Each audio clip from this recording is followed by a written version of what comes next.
बिस्मिल्लाहिर्रहमानिर्रहीम अस्सलाम वालेकुम। आई एम ख्वाजा मोहसिन इनाम। स्टूडेंट्स, इस लेक्चर में हम वेक्टर थ्योरी के कुछ मजीद कंसेप्ट्स और उनके रेलेवेंट प्रॉब्लम्स सॉल्व करेंगे। आइए शुरू करते हैं। स्टूडेंट्स, हम डिस्कस करने जा रहे हैं projection of one vector upon another vector. Students, ये एक बॉक्स जिसके ऊपर डिफरेंट फोर्सेस डिफरेंट डायरेक्शंस में अप्लाई हो रही हैं। स्टूडेंट्स, हम फिजिक्स में या मैथमेटिक्स में ये कैलकुलेट करना चाहते हैं कि किसी एक फोर्स का किसी दूसरी फोर्स की डायरेक्शन में कितना कंट्रीब्यूशन है। यानी अगर हम यहां पर F1 को रेफरेंस बना लें, मिसाल के तौर पर हम F1 को रेफरेंस बना रहे हैं, F1 को अगर हम रेफरेंस बना लें तो हम ये कैलकुलेट करना चाहेंगे कि F2 का F1 की डायरेक्शन में कितना कंट्रीब्यूशन है, या F3 का F1 की डायरेक्शन में कितना कंट्रीब्यूशन है, या फिर F4, F5 या F6 का F1 की डायरेक्शन में कितना कंट्रीब्यूशन है। स्टूडेंट्स, मैथमेटिक्स में या फिजिक्स में इस अमाउंट ऑफ कंट्रीब्यूशन को हम प्रोजेक्शन का नाम देते हैं। फोर्स एक वेक्टर क्वांटिटी है।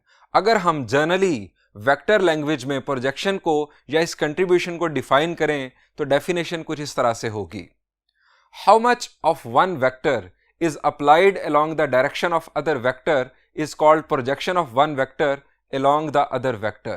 आसान अल्फाज में किसी एक फोर्स या वेक्टर का किसी दूसरी फोर्स या वेक्टर की डायरेक्शन में कितना कंट्रीब्यूशन है, उस वेक्टर या फोर्स की प्रोजेक्शन कहलाता है दूसरी फोर्स या वेक्टर की डायरेक्शन में।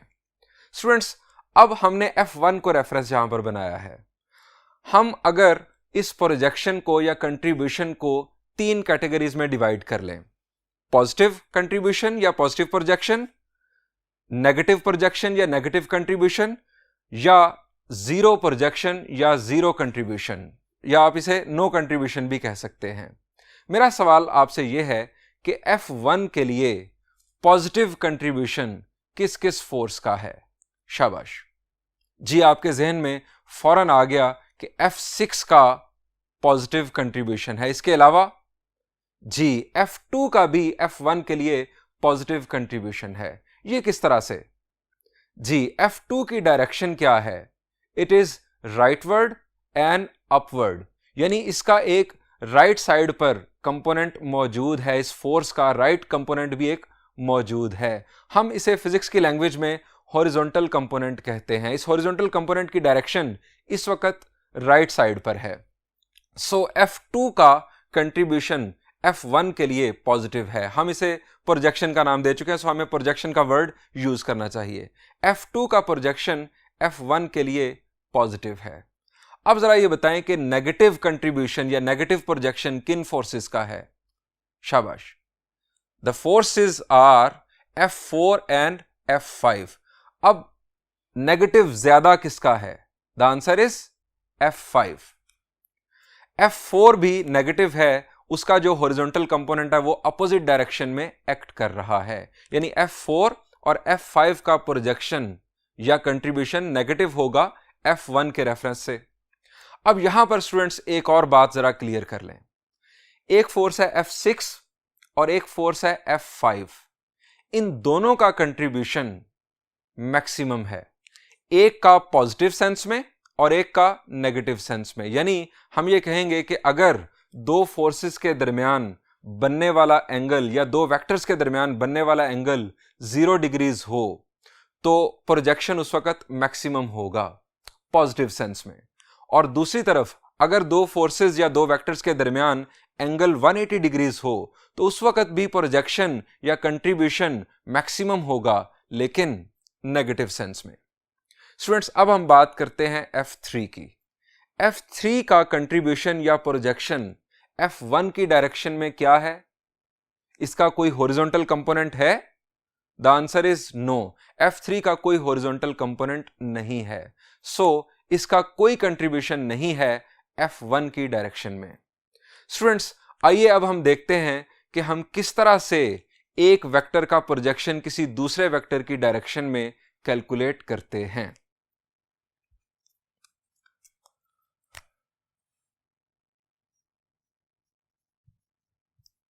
How do we calculate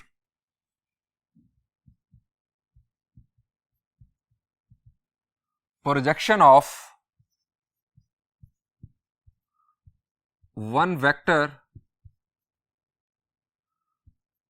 upon another vector.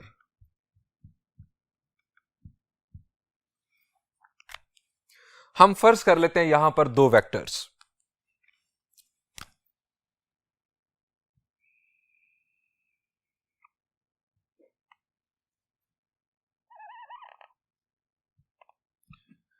एक वेक्टर है ओ ए और दूसरा वेक्टर है हमारे पास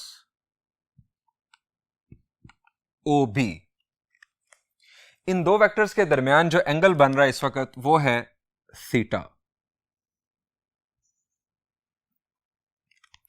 हम ये कैलकुलेट करना चाहते हैं कि ओ बी का ओ ए की डायरेक्शन में प्रोजेक्शन क्या है।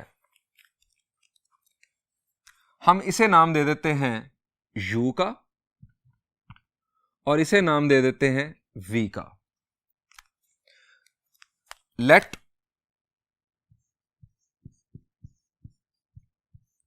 ओ A is equal to u, O B is equal to v be two non-zero vectors.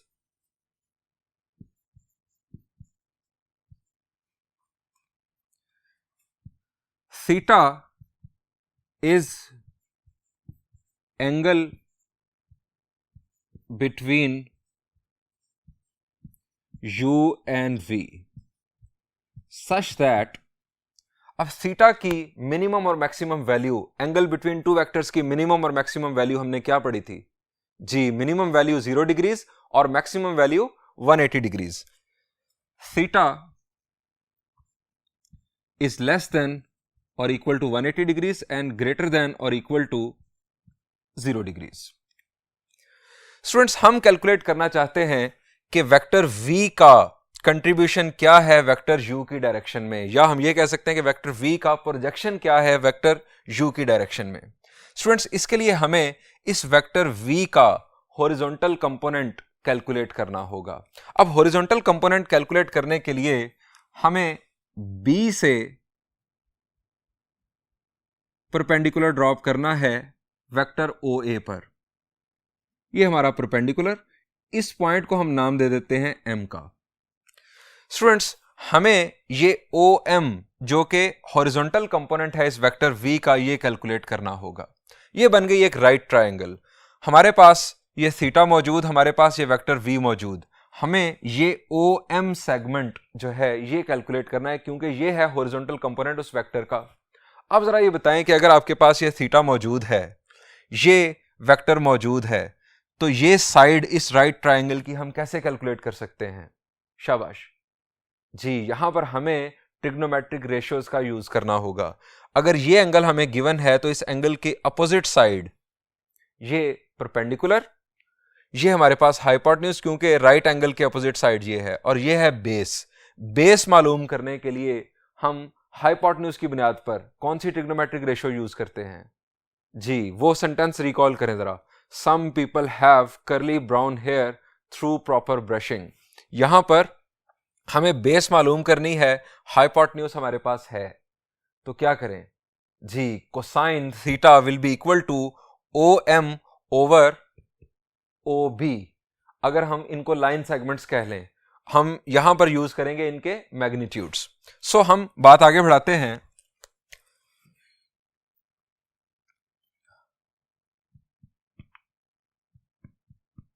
Dropping a perpendicular on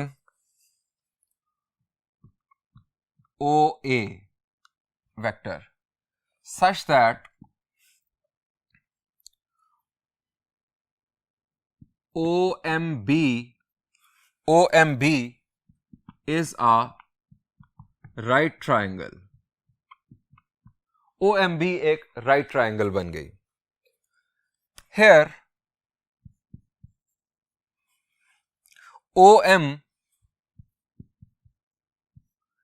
is projection of v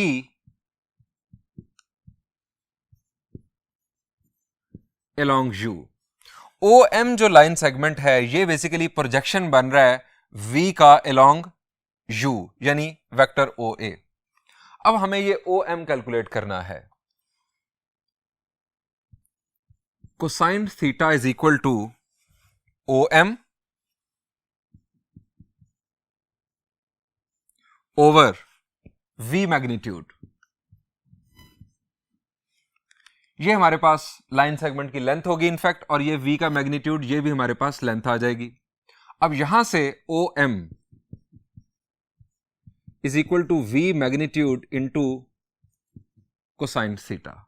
ये हमारी प्रोजेक्शन आ गई, projection of v along u। हम इसे OM की जगह पर रिप्लेस कर देते हैं। Projection of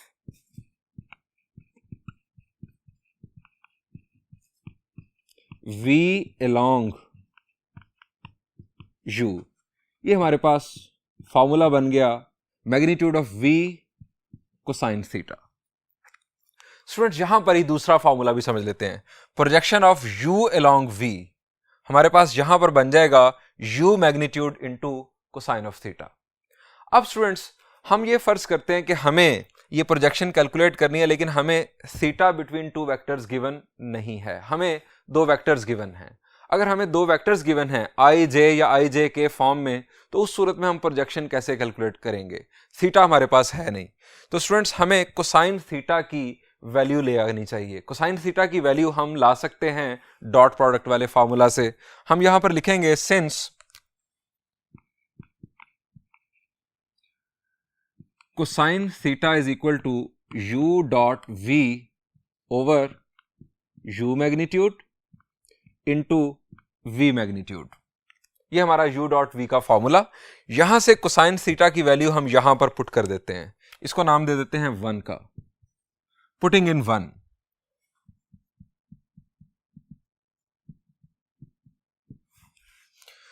projection of v along u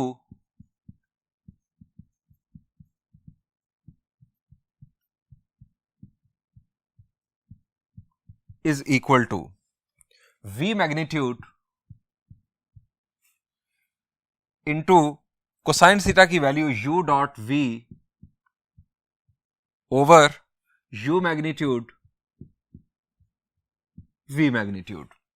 अब यहां से v मैग्नीट्यूड के साथ कैंसिल, हमारे पास फॉर्मूला बन गया projection of v along u is equal to u dot v over u magnitude. Students इस फॉर्मूला को हम एक और शक्ल भी दे सकते हैं। आप जरा रिकॉल करें कि u vector divided by u magnitude, ये क्या बन जाएगा? अब vector divided by its magnitude क्या बन जाता है? ये बन जाता है यूनिट वेक्टर। सो हम इसे लिख सकते हैं projection of v along u is equal to u hat dot v। ये हमारा एक और यानी फॉर्मूला बन गया, एक और शक्ल बन गई इनफैक्ट उसी फॉर्मूला की। इसी लैंग्वेज में अब हम दूसरे फॉर्मूलाज बना सकते हैं, यानी projection of u along v के लिए। Similarly projection of u along v, हमारा फॉर्मूला बन जाएगा u dot v over v magnitude. अब इसको याद रखने का आपको मैं एक तरीकेकार बता देता हूं। Projection of v along u हो या projection of u along v हो, न्यूमरेटर में u डॉट v ही आएगा, कोई चेंज नहीं न्यूमरेटर में। अगर आपके पास यहां पर आ रहा है u तो नीचे u मैग्नीट्यूड आ जाएगा, और अगर आपके पास यहां पर आ रहा है v तो नीचे v मैग्नीट्यूड आ जाएगा। ये इसको याद रखने का सबसे सिंपल ट्रिक। इस फॉर्मूला को भी हम इस लैंग्वेज में लिख लेते हैं v ओवर v मैग्नीट्यूड, ये बन जाएगा v हैट। सो हम इसे लिख सकते हैं प्रोजेक्शन ऑफ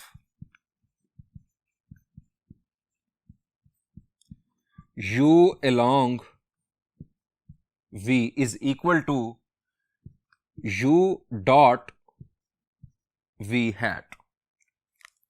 स्टूडेंट्स, इनफैक्ट हमने प्रोजेक्शन कैलकुलेट करने के 3 फार्मूलाज यहां पर बना लिए, 3 डिफरेंट शक्लें हैं। पहला फार्मूला हमारे पास बना था यहां पर, projection of v along u, v magnitude cosine theta. अगर यहां पर हम कर दें projection of u along v, तो यहां पर उस सूरत में आ जाना था u मैग्नीट्यूड कोसाइन थीटा। और उसके बाद ये फार्मूलाज दो, एक ही फार्मूला की 2 शक्लें, और यहां पर ये formulas projection of u along v के लिए। स्टूडेंट्स, इन फार्मूलाज को अच्छी तरह से याद कर लीजिएगा। अब हम ये भी डिस्कस कर लेते हैं कि प्रोजेक्शन पॉजिटिव, नेगेटिव या जीरो कैसे हो जाती है। स्टूडेंट्स, इस फार्मूला पर गौर करें, projection of v along u। Students, जब थीटा की वैल्यू एक्यूट होगी, यानी greater than 0 but less than 90, v magnitude, ये तो पहले ही पॉजिटिव नंबर है क्योंकि ये नॉन जीरो वेक्टर का हम मैग्नीट्यूड फाइंड आउट कर रहे हैं। अगर थीटा की वैल्यू एक्यूट होगी तो हमारे पास जो प्रोजेक्शन होगा वो पॉजिटिव होगा। अगर थीटा की वैल्यू ऑब्ट्यूज होगी, यानी greater than 90 but less than 180, तो कोसाइन थीटा नेगेटिव आ जाएगा। उस सूरत में प्रोजेक्शन जो है ये नेगेटिव रोल प्ले कर रही होगी। और अगर हम थीटा की वैल्यू कर दें 90 डिग्रीज, तो आप जानते हैं कोसाइन 90 जीरो होता है। जब 2 वेक्टर्स एक दूसरे के परपेंडिकुलर होंगे तो उनका एक दूसरे की डायरेक्शन के लिए जीरो प्रोजेक्शन होगा। अब एक और बात, projection of v along u या u अलोंग v इक्वल कब होगा? आइए नेक्स्ट बोर्ड पर आपके साथ डिस्कस करता हूं। हमने डिस्कस किया अभी प्रोजेक्शन ऑफ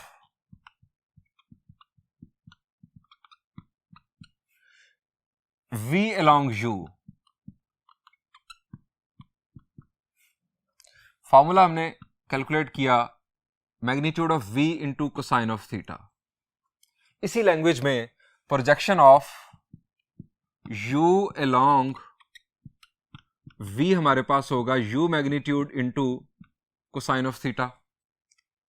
अब स्टूडेंट्स, ये दोनों प्रोजेक्शंस इक्वल कब होंगे? अगर हम इन दोनों को इक्वेट कर दें, v magnitude cosine theta is equal to u magnitude cosine theta.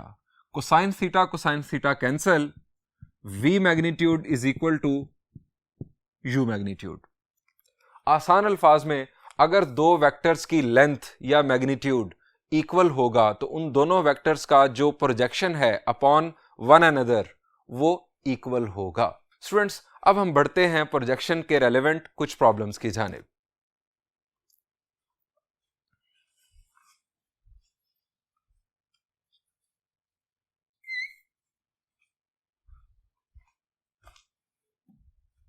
Students, this is problem number 2 of exercise 7.3.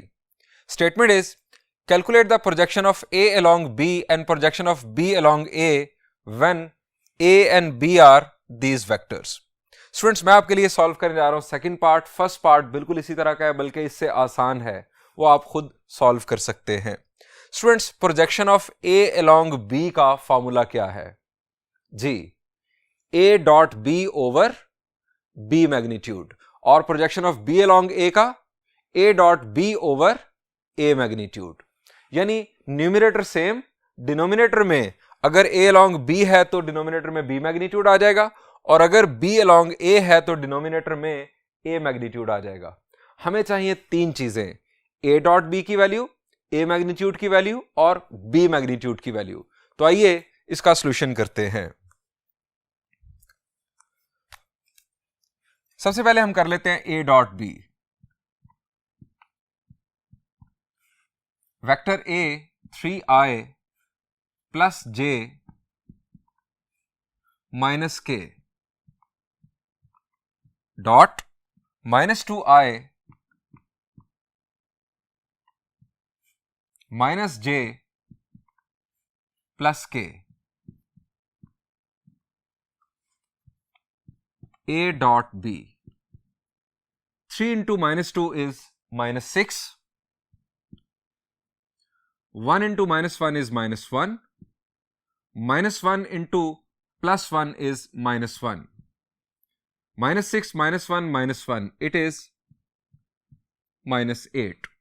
अब हम मालूम करते हैं दोनों वेक्टर्स का मैग्नीट्यूड। ए का मैग्नीट्यूड आप इसे सिंपल ए भी लिख सकते हैं। Square root of 3 square plus 1 square plus -1 square, ये स्टूडेंट्स हमारे पास बन गया A magnitude. We can write it as A 9 + 1 10, 10 + 1 is 11, square root of 11। इसी तरह से बी मैग्नीट्यूड, जिसे हम सिंपली बी भी लिख सकते हैं, square root of -2 square -1 square और +1 square. B magnitude that is equal to B, 4 + 1 is 5, 5 + 1 is 6, square root of 6। अब हम यूज करते हैं फॉर्मूलाज।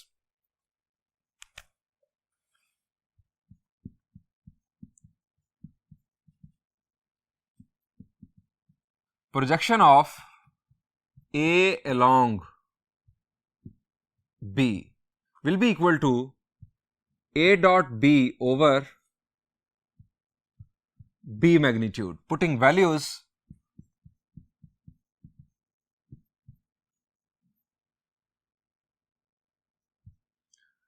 A dot B की वैल्यू हमारे पास students -8 over B magnitude is square root of 6। So ये हमारे पास आ गई projection of A along B।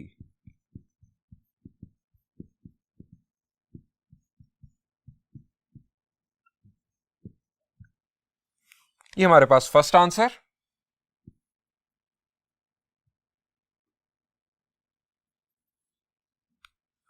अब हम दूसरा फॉर्मूला यूज करेंगे, projection of B along A।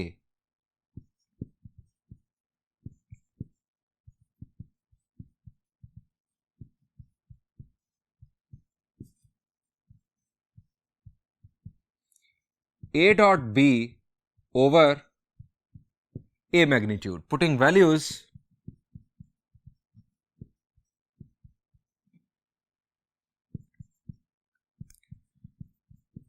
projection of B along A। A dot B की value -8 over square root of 11।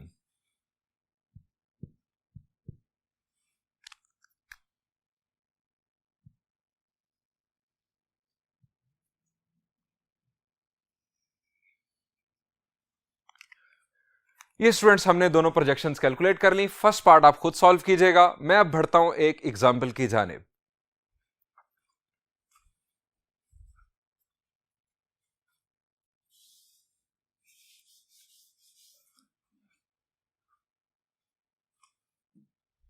Students, this is example 7 before exercise 7.3. Statement is, show that the components of a vector are the projections of that vector along I, J and K unit vectors respectively. आसान अल्फाज में हमें साबित करना है कि किसी vector के जो x, y और z कंपोनेंट्स होते हैं वो I, J और K की डायरेक्शन में उस वेक्टर की प्रोजेक्शन होते हैं रिस्पेक्टिवली। यानी जो x कंपोनेंट होगा वो वेक्टर I की डायरेक्शन में उसका प्रोजेक्शन होगा, जो y कंपोनेंट होगा वो वेक्टर j की डायरेक्शन में उसका प्रोजेक्शन होगा, और जो उसका z कंपोनेंट होगा वो वेक्टर k की डायरेक्शन में उसका प्रोजेक्शन होगा। स्टूडेंट्स, इसके लिए हमें एक वेक्टर लेट करना होगा। Late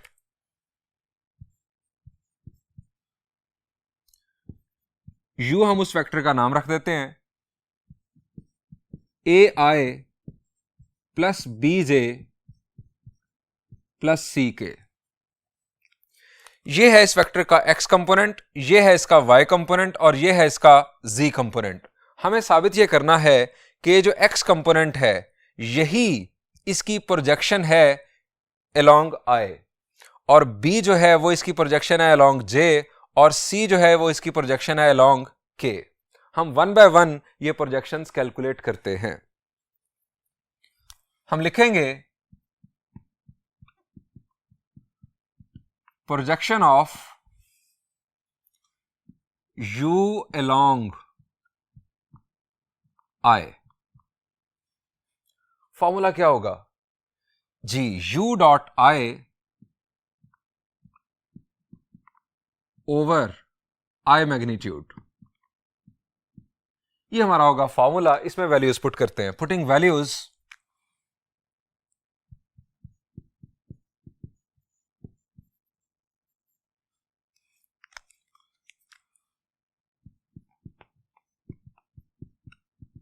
projection of u along I, u की value ai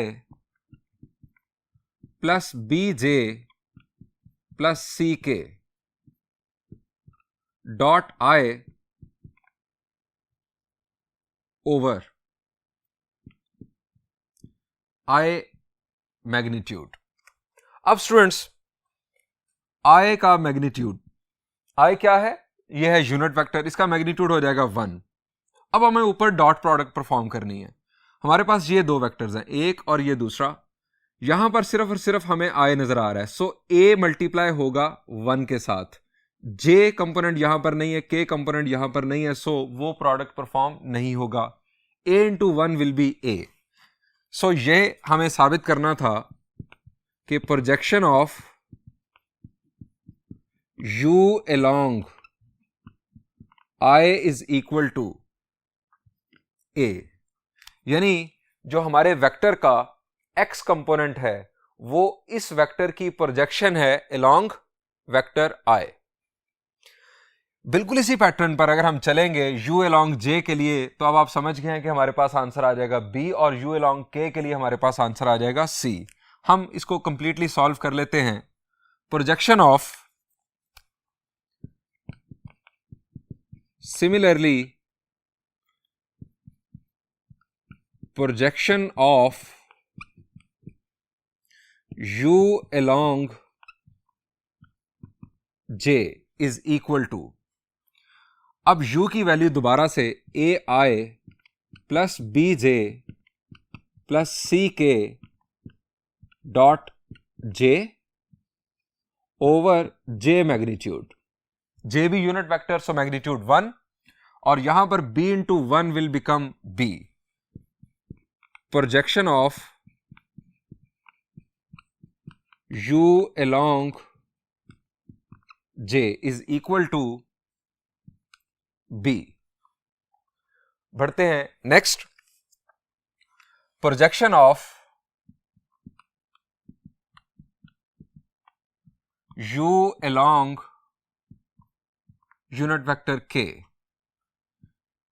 ai plus bj plus ck dot unit vector k divided by k का मैग्नीट्यूड। k का मैग्नीट्यूड भी 1, और यहां पर c मल्टीप्लाई होगा 1 के साथ, so projection of u along k is equal to c। Students, हमें साबित करना था कि प्रोजेक्शन जो है किसी वेक्टर की i, j और k के डायरेक्शन में, वो उसके x, y और z कंपोनेंट्स होंगे रिस्पेक्टिवली। स्टूडेंट्स, इस प्रॉब्लम से रेलेवेंट आपको एक बड़ा सिंपल सा एमसीक्यू भी बताता हूं। फर्ज करें आपको एमसीक्यू आ जाता है,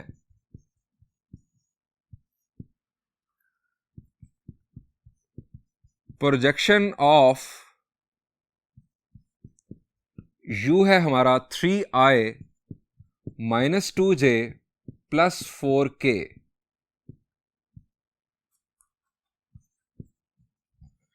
along j is, along j हमसे प्रोजेक्शन पूछी जाती है इस वेक्टर की।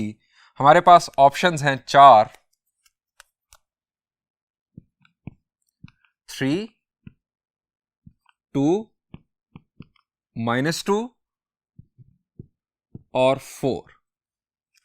जी स्टूडेंट्स, इस वेक्टर का वेक्टर j की डायरेक्शन में प्रोजेक्शन क्या है? शाबाश। अभी हमने क्या सीखा कि किसी वेक्टर का जो x कंपोनेंट होगा वो उस वेक्टर का प्रोजेक्शन होगा i की डायरेक्शन में, जो उसका y कंपोनेंट होगा वो j की डायरेक्शन में उसका प्रोजेक्शन होगा, और जो उसका z कंपोनेंट होगा वो k की डायरेक्शन में उसका प्रोजेक्शन होगा। हमें यहां पर प्रोजेक्शन बताना है इस वेक्टर का अलोंग j। तो j के साथ हमारे पास जो y कंपोनेंट है वो क्या है? Answer is -2। So the correct answer is -2। इस वेक्टर का वेक्टर j की डायरेक्शन में जो प्रोजेक्शन है वो है -2, वेक्टर i की डायरेक्शन में जो इसका प्रोजेक्शन है वो है 3, और वेक्टर k की डायरेक्शन में जो इसका प्रोजेक्शन है वो है +4। स्टूडेंट्स, यहां पर इस लेक्चर को एंड करते हैं। इंशाल्लाह नेक्स्ट लेक्चर में हम कुछ मजीद प्रॉब्लम्स डिस्कस करेंगे। Thank you and Allah Hafiz.